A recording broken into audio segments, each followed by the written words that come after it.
Well, good Wednesday morning, guys and gals. Jack here. Just wanted to say hello this fine, beautiful morning. You can tell it's cold, those of you watching the video version, because I got the deer hunting coat on. When I got the deer hunting coat on, it's cold out. Let me just say, it's actually not that cold out. You see me here in the shade, right over there in the sun. It feels about 15 to 20 degrees warmer. It's one of those days you could pretty much wear a t-shirt unless you're in the shade. I get in the shade for a better shot. So here's what I got today for you. I got a twofer.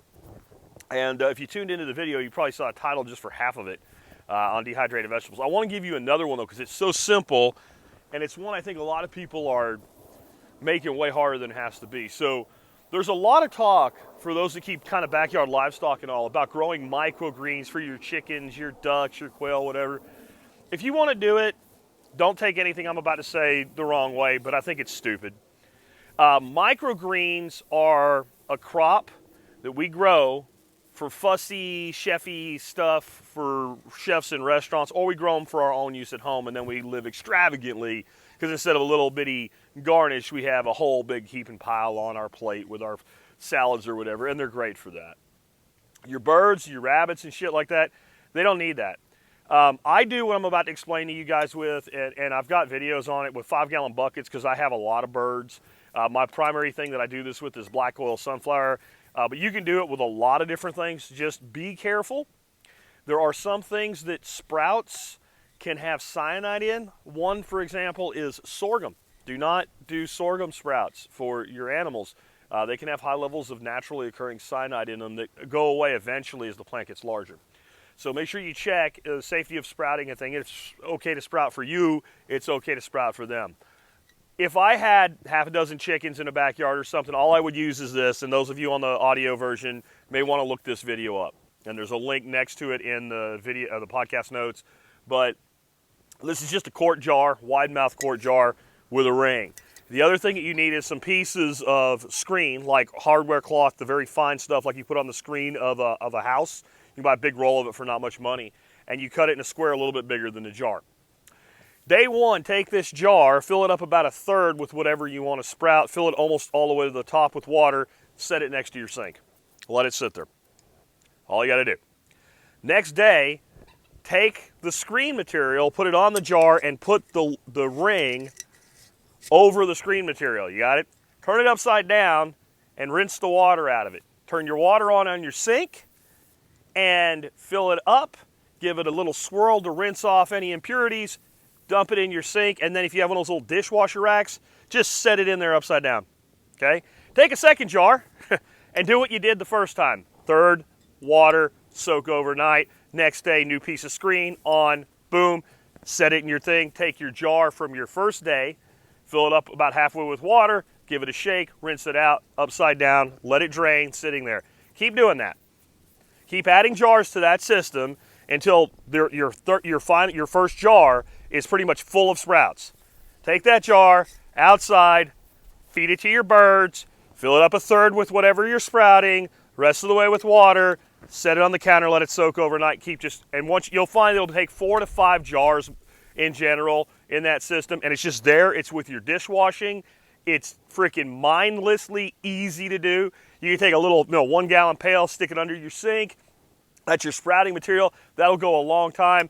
The hell with setting up complex microgreen shit to feed a damn quail or a chicken. They don't need it. It's too much work. It takes too much time. There's too many things that can go wrong. You can do it with a freaking jar that's less than $1 at Walmart. All right, now, here's my other one for humans now. Somebody asked, what are your favorite things to dehydrate from your garden? How do you cook with them? And how do you dehydrate them?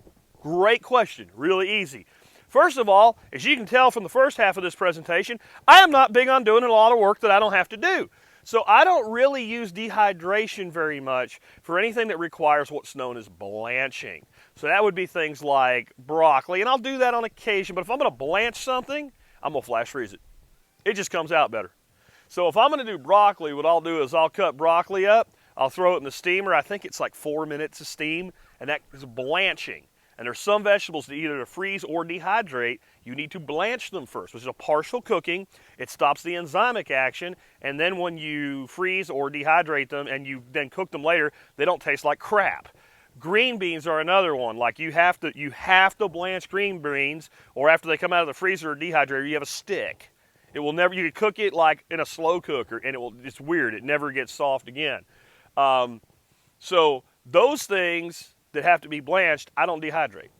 Like I said, occasionally I might if I'm making a vegetable blend or something, for like backpacking stuff or whatever. But in general, I don't dehydrate them. If I'm going to go through that process, I take a cookie sheet with nonstick foil, maybe 2 or 3 of them, and have a big chest freezer, and I spread them out so they don't touch each other after they're blanched, and I put them in there outside of a container, and I let them freeze solid. Then I put them in a Ziploc bag or a vacuum seal bag, and that way when you open them up later, they don't all stick to a giant clump like an ice cube of broccoli. You can't get it apart, right? It's kind of the same way that when you go to a grocery store, they flash freeze, so you can actually pull a handful out and use it at a time, put it back in the freezer. What I dehydrate, things I do not have to blanch, that are useful, dehydrated.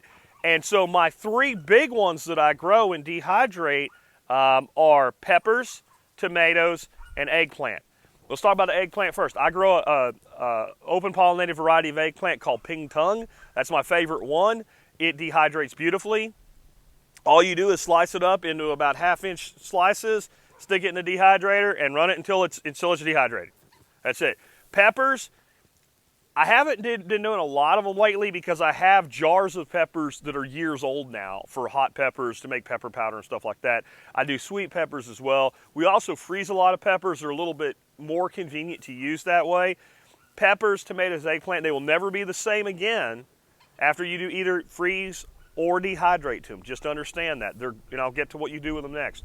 But peppers, and then tomatoes, I grow mostly cherry tomatoes. They're just really productive and easy for me. I don't do a lot of big sliced tomatoes and stuff like that. We don't do sandwiches, we're keto. So I take a cherry tomato, cut it in half, dehydrate it. And I use the dehydrated tomatoes and eggplant a lot in cooking, like stews, goulashes, soups, sautés, and things like that. You throw a little bit of broth in for rehydration, just throw them straight in the pan and cook with them. Peppers the same way. All that kind of stuff is mainly what I dehydrate. And then that's what I kind of use them for, is soup, stews, casseroles, sautés. I'll throw them in stir fries more as flavorings. I'm happy to use peppers and then dehydrated onions. I'm not going to dehydrate onions. I don't have time for that shit. I will buy dehydrated onions and dehydrated celery. I get them from a company called Harmony House. I'll put a link in the notes of the video. And I just think it's more cost effective to buy those 2 things than to try to make them. And that gives you a mirepoix. You got your celery, your onion, right? And you're all good to go there. If you use the green peppers, carrots and celery and onions are your mirepoix. I don't grow enough carrots, so I keep some dehydrated of all 3 of those so that I have a reconstitutable mirepoix on hand at all times. And I buy those from Harmony House.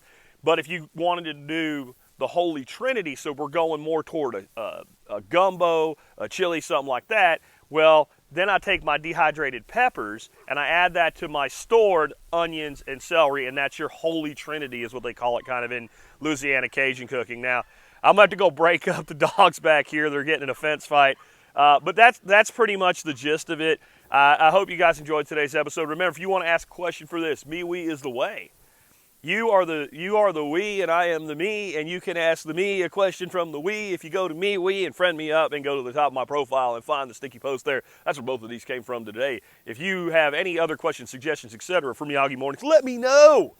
And if you have follow-up questions to this one, since I have to go deal with something, let me know, and I will answer in the comment sections of the video, either on YouTube or Odyssey. And remember, it's always better on Odyssey because they don't censor shit over there or track your data or trade it with other people like those bastards at Google do. Yes, Google, I'm talking to you right here on my YouTube channel. You guys are bastards.